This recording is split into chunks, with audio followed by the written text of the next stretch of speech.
Hola, hola, muy buenas noches para todos. Qué maravilla volvernos a ver, qué rico seguirnos encontrando, qué bueno seguir compartiendo estos espacios, qué bueno vernos, qué bueno reírnos, qué bueno gozar, qué bueno contarnos historias, qué bueno que estemos todos por aquí reunidos hoy. De verdad me encanta. Y bueno, esta va a ser una oportunidad muy especial para que hablemos de un tema que a veces como que se nos complica, yo no sé por qué hablar cuando es algo que nos toca a todos de alguna manera. Primero, pues el saludo de siempre, un abrazo para Rocío, Blanca Arango, Ana María Tobón, Marjorie, Mónica Montoya, Blanca Arango, ¿quién dice? Parvela SM, Dania Rubla, Carlos González, Besa, Amarecho a Mano, Marce Garrido, Laura Lescano, qué rico Laura verte por aquí, Dania Rubla, Marjorie otra vez un abrazo. Bueno, vamos a hablar entonces de esto que hemos llamado el dinero en la empresa de la vida. A mí me parece que es muy importante que hablemos de estas cosas porque realmente allí se generan muchos movimientos al interior nuestro y de eso depende en gran parte el cómo nos estemos moviendo, cómo estemos canalizando tantas cosas que van llegando. Un saludo también para ti, Blanca Marín, qué rico verte. Sanación Universal, Hortensia, bueno. Es rico, como les decía, saludarnos y es rico entonces empezar a entrarnos en este tema. Se nos complica a veces porque hemos pensado que el dinero a veces se comporta como si fuera un karma, como si fuera algo que nos metieron en la cabeza, ideas erróneas, porque precisamente a veces nos ayudaron a calificar a quien lo tenía como alguien despreciable, como que el dinero era maldito, que es que el dinero no trae sino cosas malas, bueno, pero finalmente es una energía. El dinero es una energía que tiene que cumplir con un compromiso muy importante o con un propósito muy importante que es el de circular. Cuando el dinero circula, cuando el dinero cumple ese propósito y no se queda estancado, cuando no simplemente se dedica a acapararse, sino a crear el movimiento que esto debe originar, pues entonces es ahí precisamente donde las cosas deben empezar a marchar de una manera completamente distinta.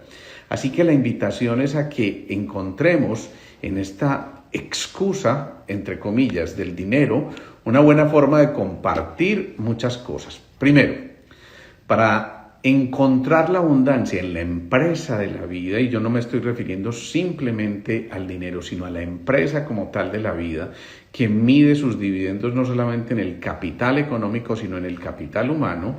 Entonces allí encontramos que el dinero es una herramienta para lograr parte de esos objetivos y por supuesto que vale la pena entonces que aprendamos definitivamente a administrarlo. Eso implica, primero, aprender a cumplir con los compromisos que cada uno va adquiriendo y por eso no adquirir más compromisos de los que realmente podemos llevar a cabo, porque eso pudiera complicarnos bastante y hacer que empiecen a alterarse muchas cosas en el desarrollo de cada una de nuestras actividades. Por eso lo primero que tenemos que hacer es desaprender un poco para salir un poco también de donde estamos. Cuando nos hemos acostumbrado a estar en un cierto ambiente relativamente cómodo, cuando no nos atrevemos a salir de esa zona de confort, entonces precisamente allí es donde hay que empezar a desaprender para que, insisto, volvamos a encontrar otras posibilidades, ampliemos un poco la visión, nos demos cuenta de que existen muchas posibilidades mayores a las que estamos viviendo en un momento determinado y en esas posibilidades también está una cosa fundamental.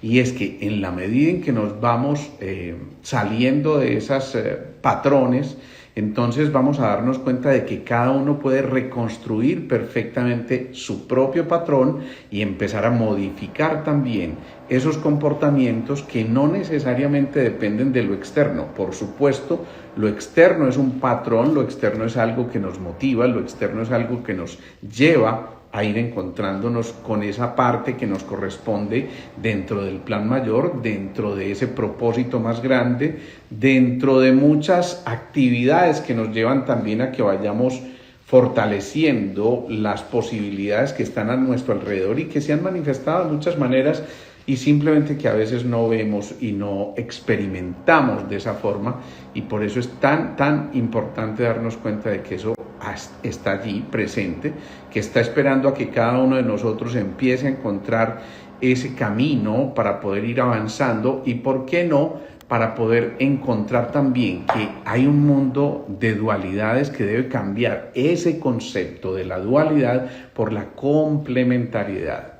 Si simplemente empezamos a entender que esa dualidad realmente no existe y que no tendremos que entrar en discusión con todo esto, lo que estamos haciendo es dándonos cuenta nosotros mismos que en ese proceso tenemos que modificar nuestros sistemas de creencias, nuestros hábitos, por supuesto, manejar de una manera completamente diferente el grado de confianza que tengamos y generar esa confianza también en los otros. Ahí empieza la cultura de la abundancia de la que yo he hablado en varias ocasiones y lo que nos permite entonces generar nuevas relaciones, por supuesto, aceptar merecidamente tantas de las cosas que van llegando. Por eso, lo primero es eso, creernos o sabernos merecedores de que todas esas cosas pueden ocurrir para nosotros, y eso implica también elevar nuestro propio grado de energía para empezar a darnos cuenta que esos ingresos van a llegar justamente hasta donde cada uno de nosotros pueda crecer. Si vamos creciendo en el camino, si esta herramienta que nos pone la empresa de la vida nos permite ir, insisto, creciendo como individuos, creciendo como personas, allí vamos a encontrar muchísimas otras posibilidades para manifestarnos y para seguir ampliando nuestro grado de conciencia. Y eso significa crecer, no simplemente generar abundancia, sino crecer en la medida en que vamos generando esa abundancia. Entonces, tampoco se trata simplemente de crear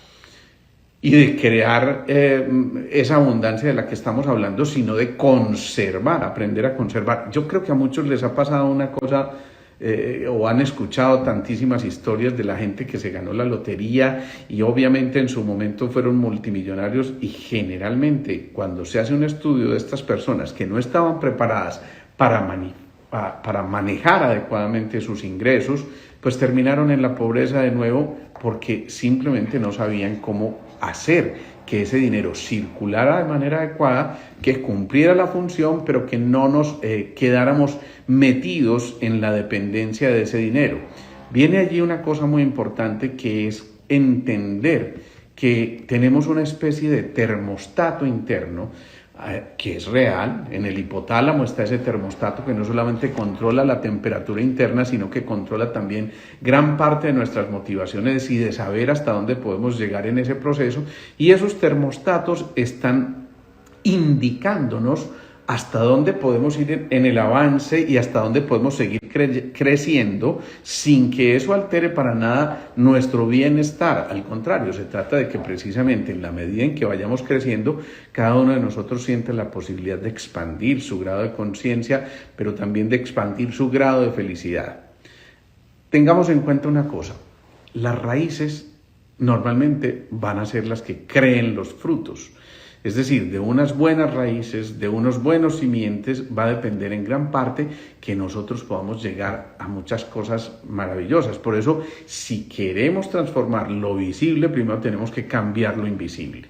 Y con ese símil del arbolito, lo que les estoy diciendo es: ojo, si tenemos buenas raíces, si esas raíces realmente penetran en la tierra y se afirman en un terreno propicio, entonces van a generar una cosa fundamental, y esa cosa fundamental es la posibilidad de avanzar, crecer de una manera segura, de esa capacidad de empoderarse, de reconocer ese territorio, y a través del reconocimiento de ese territorio, entonces en lo invisible, en esas raíces, está el fruto potencial que ya casi que está invitándonos a que se revele. Por eso la abundancia no es otra cosa que un resultado. Siempre hay una ley de causa-efecto. Si trabajamos por esto, si generamos esto en un momento determinado, pues obviamente tiene que generarse también un producto adecuado, precisamente proviniendo de aquello por lo que trabajamos en un instante, y lo que nos está invitando a hacer esto es reconocer esa posibilidad.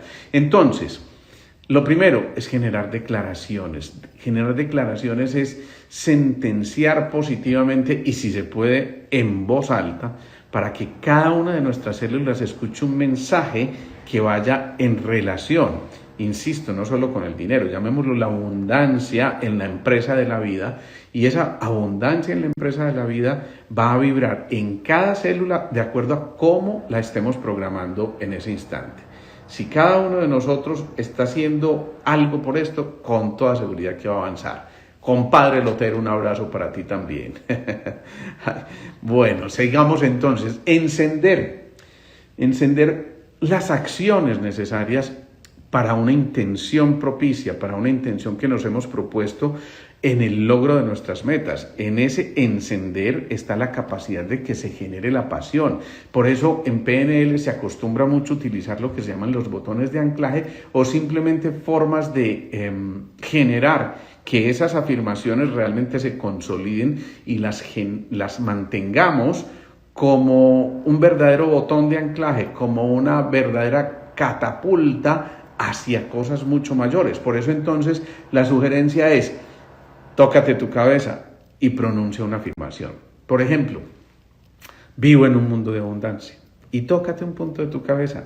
Ojalá ese punto de tu cabeza seas el mismo siempre que te lo vayas a tocar, porque de esa manera vas a empezar a crear ese foco que está activando continuamente, y ya después, con el solo hecho de tocarte esa zona, eso se llaman los botones de anclaje, esa zona va a despertar una acción específica en relación con algo que fabricaste en un momento determinado. Eso implica también que cada uno de nosotros pueda ser el procesador de una acción y de un resultado. Esto está generando un movimiento interno que lleva a que los condicionamientos sean reemplazados por acciones ya no automáticas, sino más bien acciones que permitan conectarse con una razón clara de ser y una razón que nos vaya permitiendo avanzar en ese proceso hacia la conquista de la abundancia. Y por eso tiene que ver muchísimo con la programación verbal.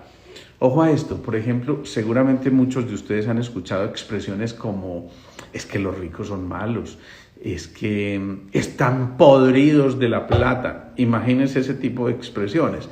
Cuando acolitamos ese tipo de expresiones, lo que estamos es negándonos a que esa abundancia llegue. El problema no es la abundancia, el problema es cómo administremos la abundancia. Y ya les decía, si el dinero cumple la función de ser, que es un dharma y no un karma, es decir, si el dinero circula, si realmente somos generosos también al momento de administrar ese dinero, si además de compartirlo estamos buscando un bienestar común, pues maravilloso que llegue esa herramienta y maravilloso que cada uno de nosotros pueda darse el lujo de decir sí, con el esfuerzo, con el empeño, con la disciplina, con la determinación, con la ferviente aspiración. Yo logré esto que tengo, pero después de lograrlo vale la pena.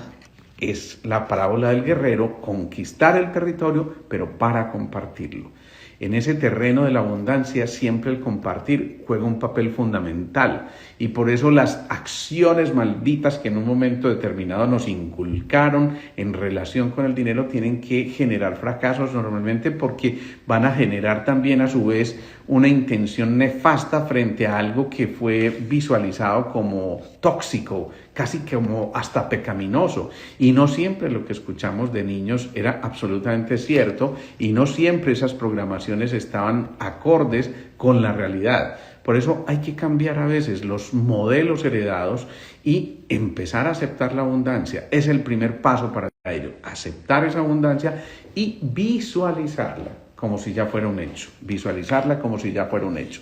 Si cada uno de nosotros se permitiera hacer esto, entonces dejaría los miedos atrás, y al dejar los miedos atrás, esa es casi que la condición sine qua non para poder avanzar en un proceso que nos permite, insisto, cambiar esos modelos heredados y empezar a entender que en esos modelos debe haber primero una comprensión clara de esos modelos para poder precisamente ayudarnos a través de ellos, pero también la capacidad de disociación o de discernir frente a eso que estamos viendo, de no simplemente estar de acuerdo como borregos en cada cosa que va generando, y a partir de esa comprensión y esa disociación tomada desde los modelos, poder generar una declaración.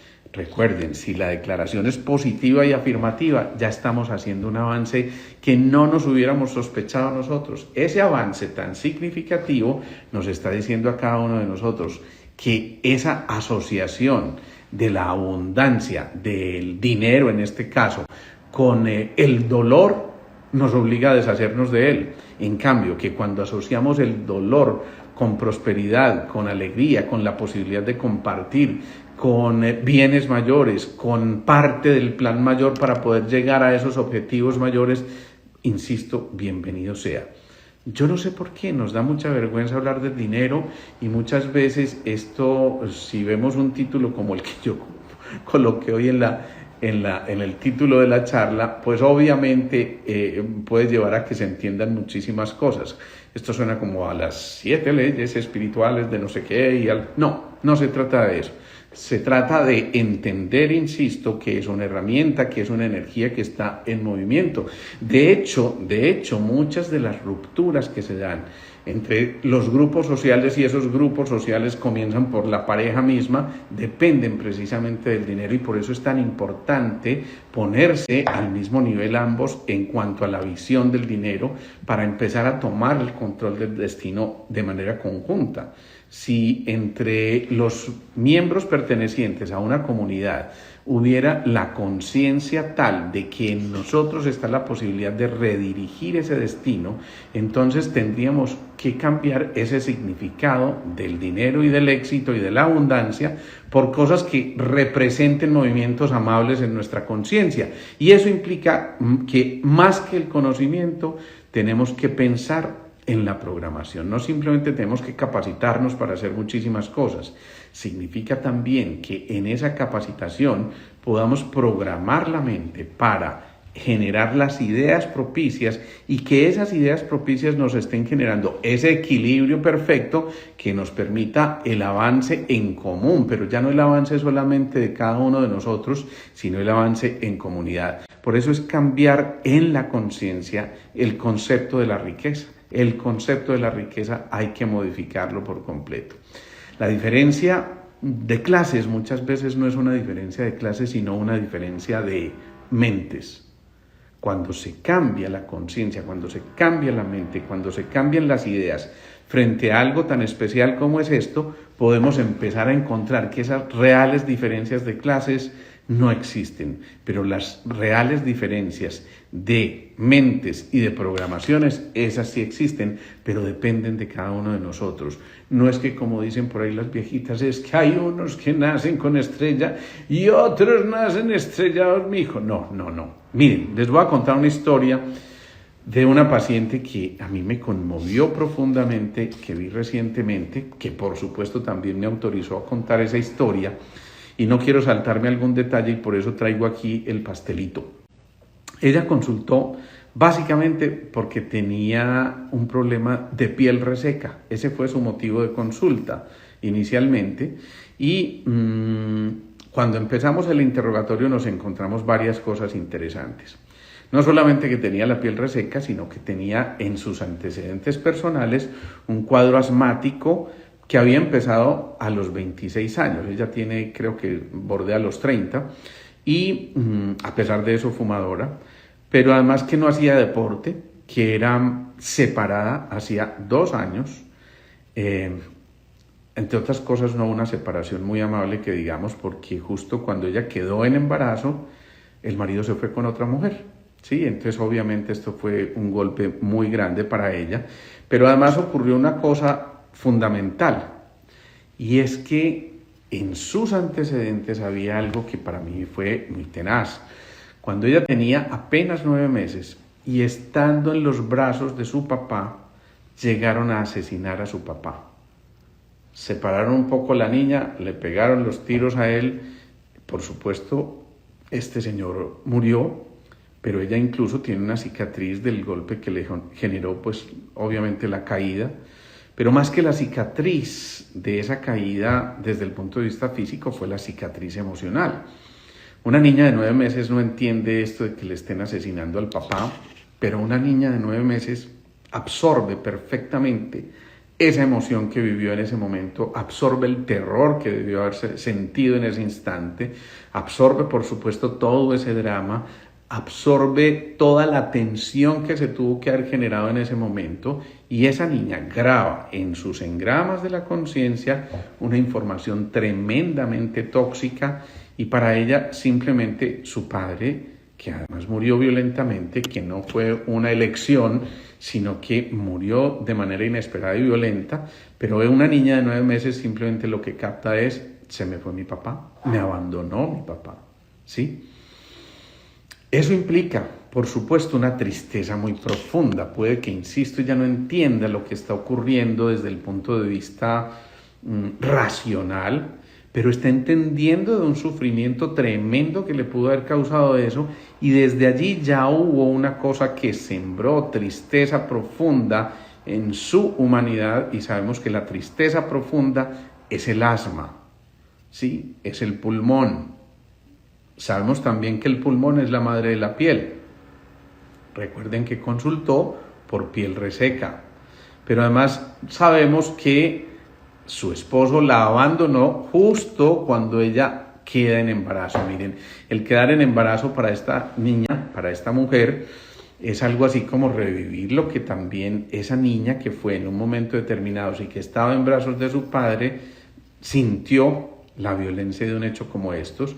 Pero esa niña entonces, cuando ya crece y ahora es adulta, está en embarazo y ahora su esposo se va con otra, pues obviamente genera un revolcón en ese interior, en esos engramas, en esos archivos del disco duro y dispara nuevamente sus procesos respiratorios, pero sobre todo sus procesos que se expresan a través de la piel. Esto está haciendo que entonces esa piel reseca no sea otra cosa que la recordación de todos esos sucesos complejos que ocurrieron en un momento determinado y esos sucesos complejos fueron haciendo que se generaran las respuestas fisiológicas que ahora estamos viendo. Recordemos que hay una cosa que es fundamental y es que el corazón representa el fuego y el fuego en la ley de dominancia en los 5 elementos, dicen los chinos, el fuego funde al metal. Recordemos que el metal es el pulmón, pero también que el fuego representa las alegrías, así como el pulmón representa las tristezas.